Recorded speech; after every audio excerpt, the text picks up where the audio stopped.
अस्सलाम वालेकुम स्टूडेंट्स, ये आपका आज लेक्चर नंबर 9 है और ये 2.5 से रिलेटेड है। ये सबसे पहला इसमें जो क्वेश्चन नंबर 2 है, इसमें वो कह रहा है कि डिफरेंशिएट करें आप विद रिस्पेक्ट टू एक्स। बच्चे, ये जो डिफरेंशिएशन के जितने भी क्वेश्चंस हैं, इनमें से वो क्वेश्चंस जिनमें सिंपल आपको फंक्शन दे दिया जाता है और कहा जाता है कि डिफरेंशिएट करें, तो इसका तरीका ये होता है कि आप सबसे पहले अपने फंक्शन को वाई के इक्वल लेट करते हैं। तो हमने भी यही किया, ये हमारा क्वेश्चन है, हमने इसको y के इक्वल सपोज कर लिया। फिर उसके बाद दोनों तरफ हमने डेरिवेटिव अप्लाई किया विद रिस्पेक्ट टू x। अब बच्चे ये ना दो फंक्शंस हैं यहाँ पे, एक एक्स स्क्वायर और एक सीकेंड 4x है। तो आप सबसे पहले तो जब आप इनका डेरिवेटिव फाइंड करोगे तो ये चूँकि प्रोडक्ट फॉर्म में है तो इस पर प्रोडक्ट रूल लग जाएगा। तो ये देख लो, फर्स्ट फंक्शन एक्स स्क्वायर वैसे ही लिखा हुआ है, सेकेंड फंक्शन सीकेंड 4x पे डेरिवेटिव अप्लाई कर दिया, फिर सीकेंड 4x वैसे ही लिख दिया और एक्स स्क्वायर पे डेरिवेटिव अप्लाई कर दिया। नेक्स्ट स्टेप में जब आप इसका डेरिवेटिव करोगे तो सीकेंड 4x का डेरिवेटिव होता है सीकेंड tan। ठीक हो गया। ये सीकेंड tan किसका डेरिवेटिव है? सिंपल सीकेंड का डेरिवेटिव हमने क्या लिखा? सीकेंड 4x tan 4x। चूंकि इसका एंगल ही 4x है इसलिए वो दोनों में आएगा। इसके बाद आपने फर्दर डेरिवेटिव फाइंड करना है इसके एंगल का, और एंगल है 4x तो वो डेरिवेटिव अलग से फाइंड किया जाएगा। नेक्स्ट आ गया बच्चे सीकेंड 4x, उसके साथ डेरिवेटिव x के करना है तो x के डेरिवेटिव 2x होता है। अब इसको रिपीट करके लिखो, dy/dx इक्वल हो जाएगा एक्स स्क्वायर। इस 4x का डेरिवेटिव करेंगे, बाकी सारा वैसे ही रहेगा, सीकेंड 4x tan 4x का डेरिवेटिव 4 हो जाएगा। ये 2x और सीकेंड 4x कंबाइन हो जाएगा, 2x सीकेंड 4x। अब इसको अरेंज करके लिख दो, 4 और x के तरतीब से पहले 4, फिर x के, फिर सीकेंड 4x, फिर tan 4x, 2x सीकेंड 4x। यहाँ तक भी ठीक है। और अगर आप कॉमन लेके लिखो तो भी अच्छी बात है, दोनों में से 2x और सीकेंड 4x कॉमन आ रहा है। कॉमन लेके क्या बच जाएगा? 2x tan 4x, और दूसरी तरफ कुछ भी नहीं बचा तो सिंपल 1। ये आपका सोल्यूशन हो गया, आपका ये पहला डेरिवेटिव हो गया क्वेश्चन का। इसके बाद इसका एक आगे इसके 3 पार्ट्स और भी हैं। इसका सेकंड पार्ट है tan क्यूब थीटा और सीकेंड स्क्वायर थीटा। अब इसमें भी तरतीब वही होगी कि सबसे पहले आप इसको y के इक्वल सपोज करोगे, ये हमने y के इक्वल लिखा है इसको। फिर उसके बाद इस पर डिफरेंशिएशन अप्लाई करोगे, differentiate with respect to x, क्योंकि क्वेश्चन में उसने कहा है कि विद रिस्पेक्ट टू x ही डिफरेंशिएट करना है। y का डेरिवेटिव dy/dx हो जाएगा, और दूसरी तरफ आपने प्रोडक्ट रूल लगा देना, tan 3 थीटा वैसे ही, और सीकेंड स्क्वायर x पे आप डेरिवेटिव अप्लाई करोगे। पहले लिख लेते हैं, सीकेंड स्क्वायर x थीटा है, फिर उसके बाद सीकेंड स्क्वायर थीटा वैसे ही लिख के tan क्यूब का डेरिवेटिव हो जाएगा, tan क्यूब थीटा। अच्छा, ये जो हमने लिखा है बच्चे, इसमें ये बात भी आपने याद रखनी है कि डेरिवेटिव किसके रिस्पेक्ट से हम फाइंड कर रहे हैं। तो यहाँ पे देखो, इस क्वेश्चन के ऊपर उसने लिखा हुआ है, ये क्वेश्चन नंबर 2 है, वो कह रहा है differentiate the following with respect two variable involved. Variable involved, ये उसने ऊपर स्टेटमेंट लिखी हुई है। तो पिछले क्वेश्चन में चूंकि पूरे क्वेश्चन में हमारे पास x था तो हमने इसलिए इसका derivative with respect to x किया था। अब जो इस वक्त हमारे पास क्वेश्चन है, इसमें क्वेश्चन में हमारे पास थीटा मौजूद है। तो जब हम इसको डिफरेंशिएशन इसकी करेंगे तो अब डिफरेंशिएशन भी विद रिस्पेक्ट टू थीटा होगी। तो ये देखो, डेरिवेटिव में हम सारी चीज़ों पे अब dy/d लिखेंगे, डी थीटा। मैं फिर रिपीट कर देता हूँ बच्चे, इन तमाम क्वेश्चंस में ये जो क्वेश्चन नंबर 2 के पार्ट्स हैं वो कह रहा है कि आप डिफ्रेंशिएट करो with respect two variable involve. तो आपके क्वेश्चन में जो वेरिएबल होगा उसी के रिस्पेक्ट से आपने उसका डेरिवेटिव भी फाइंड करना है। यहाँ पे वेरिएबल ही थीटा है, तो इसलिए आप दोनों तरफ with respect to theta derivative apply करोगे। अब आप इसकी डिफ्रेंशिएशन कर दो, tan क्यूब थीटा वैसे ही आ जाएगा। सीकेंड स्क्वायर का डेरिवेटिव पावर रूल के मदद से होगा। पहले पावर लिखेंगे, फिर सीकेंड की पावर में से एक कम करेंगे, फिर उसके बाद सीकेंड का अपना डेरिवेटिव होगा, सीकेंड थीटा tan थीटा। ये डेरिवेटिव यहाँ पे कंप्लीट हो गया। अब नेक्स्ट है tan क्यूब का, इस पे भी पावर रूल लगेगा, 3 पहले उतरेगा, फिर tan की पावर में से एक कम, फिर उसके बाद tan का अपना डेरिवेटिव होगा। tan का डेरिवेटिव क्या होता है, सीकेंड स्क्वायर थीटा।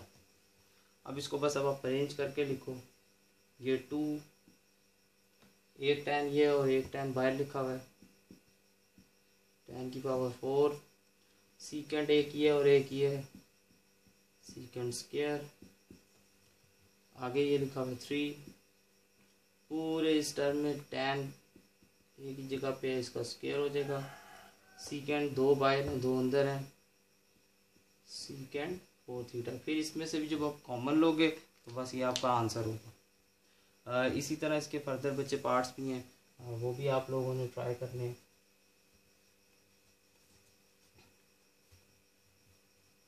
नेक्स्ट इसमें क्वेश्चन है क्वेश्चन नंबर 3। वो कह रहा है कि आप फाइंड करो dy बाई डी एक्स, और जैसे उसने एक पार्ट दिया हुआ हमें y is equal to x cos y. अब हमने इसका डेरिवेटिव फाइंड करना है। तो इसमें ऊपर उसने कहा है derivative dy by d x है, दोनों तरफ हम with respect to x derivative apply कर देंगे। यहाँ पे जब डेरिवेटिव अप्लाई होगा तो x और cos वाई दो फंक्शन है, तो इस पर प्रोडक्ट रूल लगेगा। x वैसे ही डेरिवेटिव cos वाई का, फिर cos वाई वैसे ही, और डेरिवेटिव पे x का। cos का डेरिवेटिव माइनस साइन होता है। अब ये तो हमने सिंपल cos का डेरिवेटिव लिखा है, फिर उसके आगे जो उसका एंगल है y का फर्दर डेरिवेटिव होगा dy by d x. x का डेरिवेटिव 1 होता है। अब इसको अरेंज करके लिखो, minus x sine y d y by d x cos y. अब आपके पास देखो पूरे क्वेश्चन में d y by d x दो जगह पे लिखा हुआ है, एक ये टर्म है एक ये टर्म है, इनको एक जगह पे इकट्ठा कर लो। ये पूरी टर्म, ये वाली पूरी टर्म इक्वल के दूसरी तरफ जाके प्लस की हो जाएगी, इक्वल के इस तरफ हमारे पास सिर्फ कॉस वाई बचेगा। अब आप इन दोनों में से d y by d x common ले लें तो 1 एक्स और साइन वाई हमारे पास रह जाएगा। D y by d x हम कॉमन लेके लिखेंगे, ये 1 प्लस एक्स साइन वाई यहाँ पे d y by d x के साथ मल्टीप्लाई हो रहा है, तो दूसरी तरफ जब हम शिफ्ट करेंगे तो फिर ये डिवाइड हो जाएगा। तो ये इसका आंसर होगा। इसी तरह हमने इसके बाद जो दूसरा पार्ट है वो भी हम सॉल्व कर लेंगे। इसी तरह इसमें बच्चे क्वेश्चन नंबर 4 है, वो भी यूँ ही है। उसमें भी आपने simple derivative d y by d x ही फाइंड करना है। मैं इसका पार्ट लिख देता हूँ, एक cos 1 plus x 1 plus 2x। अब देखो अभी आपको जिस तरह पहले क्वेश्चन में बताया था, हर वो क्वेश्चन जिसमें आपके पास सिंपल फंक्शन हो तो आपने सबसे पहले लेट करना होता है। Let y is equal to cos under root 1 plus x 1 plus 2x। अब आप इसका डेरिवेटिव करें, d y by d x, cos का डेरिवेटिव होता है माइनस साइन, ये कॉस का डेरिवेटिव होता है। अब कॉस जिस फंक्शन पे अप्लाई हो रहा है वो रूट वाला फंक्शन है, तो रूट वाले फंक्शन का अलग से आगे डेरिवेटिव करेंगे, under root 1 plus x 1 plus 2x। Root का डेरिवेटिव हमने सीखा हुआ क्या होता है, रूट का डेरिवेटिव होता है 1/2 अंडर रूट, तो यहाँ पे हम इसका डेरिवेटिव लिखेंगे 1/2 अंडर रूट। अब जो अंडर रूट के अंदर है वो यहाँ पे सारी की सारी वैल्यू लिख दी जाएगी। फिर मैं थोड़ा रिपीट कर देता हूँ एक दफ़ा। फिर कॉस का डेरिवेटिव माइनस साइन हो गया, फिर आगे रूट वाली वैल्यू का डेरिवेटिव, रूट का डेरिवेटिव 1/2 अंडर रूट होता है वो भी लिख दिया। अब जो रूट के अंदर लिखा हुआ है, रूट के अंदर, उसका आगे आपने डेरिवेटिव लिखना है, डेरिवेटिव ऑफ 1 + x 1 + 2x। ठीक हो गया। अब ये सिंपल इसी तरह रहेगा। इसका डेरिवेटिव आपने क्वोशिएंट रूल से सॉल्व कर लेना है। जब ये क्वोशिएंट रूल से सॉल्व हो जाएगा तो ये जो टर्म है ये इसके साथ सॉल्व होगी और इसका कंप्लीट आंसर आ जाएगा। मैं लिख देता हूँ, जैसे ये जो फैक्टर है इस पर जब आप क्वोशिएंट रूल लगाओगे तो नीचे होगा 1 + 2x का स्क्वायर, फिर 1 + 2x ऊपर वैसे ही आएगा, और 1 + x का डेरिवेटिव 1, फिर 1 + x वैसे ही, और 1 + 2x का डेरिवेटिव 2। फर्दर सॉल्व करोगे तो ये बन जाएगा 1 + 2x, 2 दोनों से मल्टीप्लाई कर दो। अब इसको सॉल्व करो कि 2x से कैंसिल, ऊपर -1 और नीचे 1 + 2x का होल स्क्वायर। ये जो फैक्टर है इसका आंसर ये आ रहा है। अब ये आंसर आप लिख दो। ये आपको समझ तो आ गई है कि हमने किस तरह सॉल्व किया। मैं इसको अरेंज करके लिखता हूँ। ये अंडर रूट सारा इसी तरह लिखा जाएगा, ये वाला रूट ऊपर शिफ्ट कर दो, 1 + 2 अंडर रूट x, नीचे 2 के साथ एक रूट 1 + x रह जाएगा। इसके डेरिवेटिव का आंसर हमने फाइंड किया था वो लिखेंगे -1/1 + 2x का होल स्क्वायर। ये जो ऊपर हमने 1 + 2x लिखा हुआ है इसके ऊपर रूट है, रूट को अगर हम पावर फॉर्म में लिखेंगे तो वो 1/2 बनती है। 1/2 पावर को हम अब एडजस्ट करेंगे। अब आप देख लो, ये भी 1 + 2x है, ये भी 1 + 2x है, इसकी पावर 2 है, इसकी पावर 1/2 है, 1/2 छोटी होती है, ये पावर नीचे जाएगी और इसमें से सब्ट्रैक्ट हो जाएगी।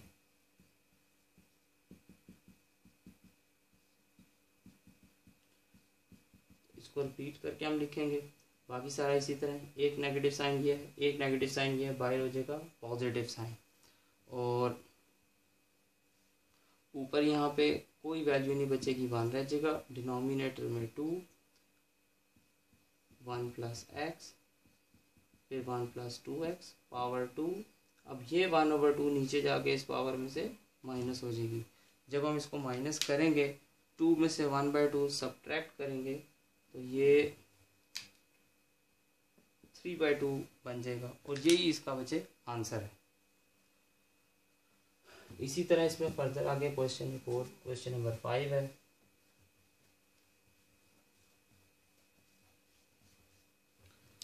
क्वेश्चन नंबर 5, इसका भी एक पार्ट कर लेते हैं।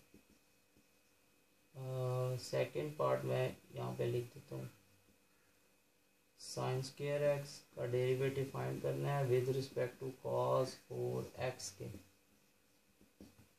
इस तरह का क्वेश्चन हमने बच्चे 2.4 में भी देखा था, उधर भी होते हैं। इन क्वेश्चन में तरीका ये होता है कि जो आपके पास क्वेश्चन में पहली वैल्यू है उसको u और दूसरी वाली को v कह दो। ये सबसे पहला काम।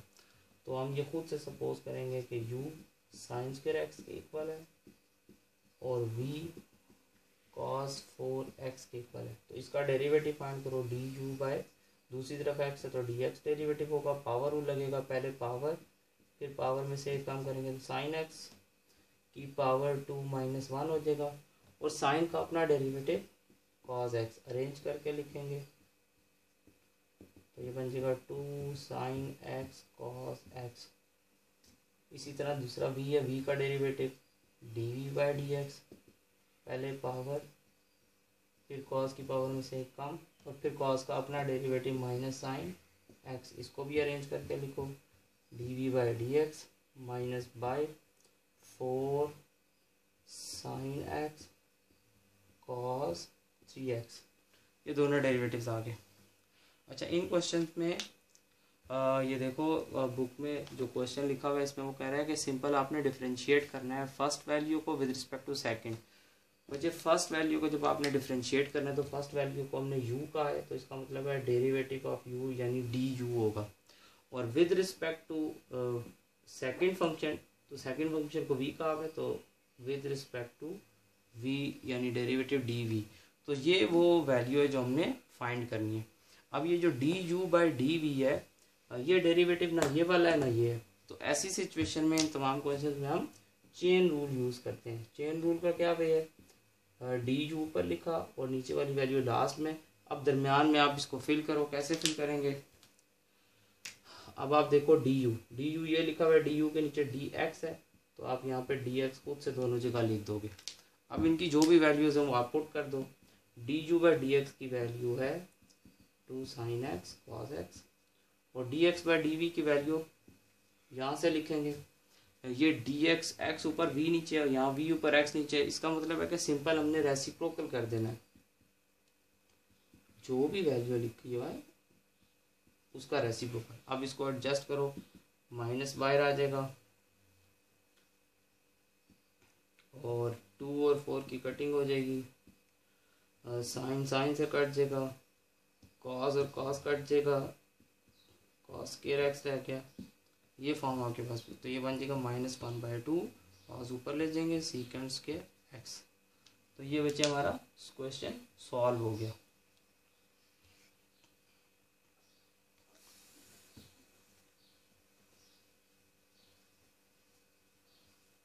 ये अब इसके जो स्टार्टिंग क्वेश्चंस थे ये तमाम के तमाम हमने सॉल्व कर लिए।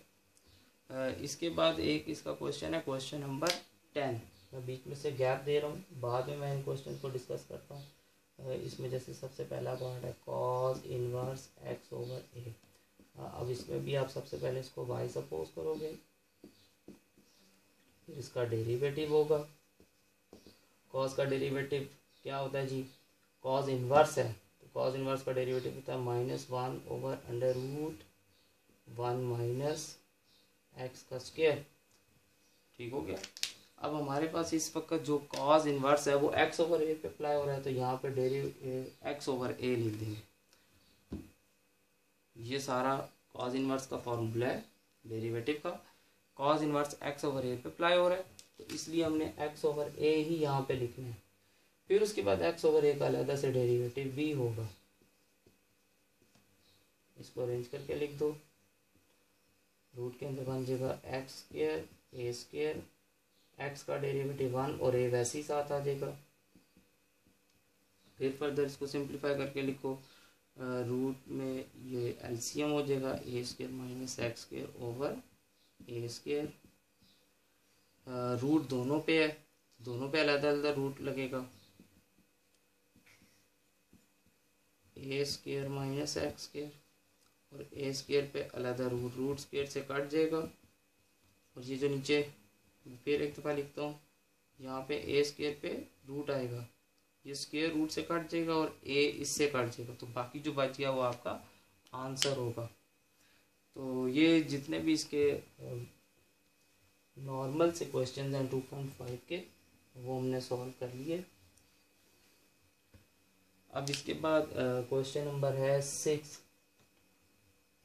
तो क्वेश्चन नंबर 6 है, इसमें जैसे वो कह रहा है कि tan y 1 + tan x और ये इक्वल है 1 - tan x के, और वो कह रहा है कि आप शो करके दिखाओ। जो उसने क्वेश्चन दिया और वो कह रहा है शो करके दिखाओ कि dy/dx -1 के इक्वल है। तो ये हमने सॉल्व किया हुआ क्लास में, बहुत आसान क्वेश्चन है। इसकी तरतीब क्या है, tan y लिखा 1 + tan x और दूसरी तरफ 1 - tan x। अब ये tan y इधर ही रहने दो, 1 + tan x को दूसरी तरफ शिफ्ट कर दो तो डिवाइड होगा। फिर उसके बाद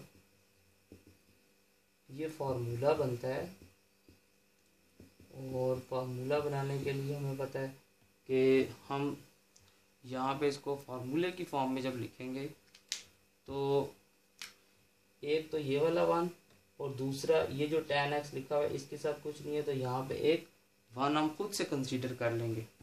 अब ये जो 2 1 है ना, इनको हम जब लिखेंगे तो इस फॉर्म में लिखेंगे कि ये जो 1 है इसकी जगह tan 45 यानी tan π/4 आ जाएगा, और ये जो 1 है इसकी जगह पे भी tan π/4 आ जाएगा। देखो बाकी सारी की सारी बात वैसी है, फिर रिपीट कर देता हूँ। इन क्वेश्चन में हम फार्मूला बना रहे हैं, वो 2 फार्मूले हैं, एक tan अल्फ़ा प्लस बीटा का होता है और एक tan अल्फ़ा माइनस बीटा का होता है। तो इस फार्मूले में हमने क्या पढ़ा था कि यहाँ पे यानी ये यूँ फॉर्म होती है tan alpha plus tan beta over 1 minus tan alpha tan beta, तो ये वाली फॉर्म बनती है। इस फॉर्म को बनाने के लिए हमारे पास जो इस वक्त सिचुएशन है, एक तो 1 ये हमारे पास मौजूद है, दूसरा इस tan x के साथ हम एक 1 खुद कंसीडर कर लेंगे। इन 2 1 की जगह हम tan π/4 यानी tan 45 डिग्री पुट करेंगे। अब ये हमारा फार्मूला बन गया, इसको फार्मूले में क्लोज कर देंगे। π/4 माइनस x, दोनों तरफ tan कैंसिल हो जाना है, y π/4 माइनस एक्स की हो जाएगा। अब आप इसका डेरिवेटिव फाइंड करो, dy/dx, π/4 का डेरिवेटिव 0, x का डेरिवेटिव 1, साथ माइनस है तो उसी तरह आएगा, तो ये dy/dx इज इक्वल टू -1 हो जाएगा। और यही वो आंसर था जो हमने फाइंड करना था। तो ये आज का हमारा बच्चे लेक्चर है, इसको आप अच्छी तरह से समझ लो। इंशाल्लाह जो बाकी 2.5 है वो अपने नेक्स्ट लेक्चर में हम कंप्लीट कर लेंगे।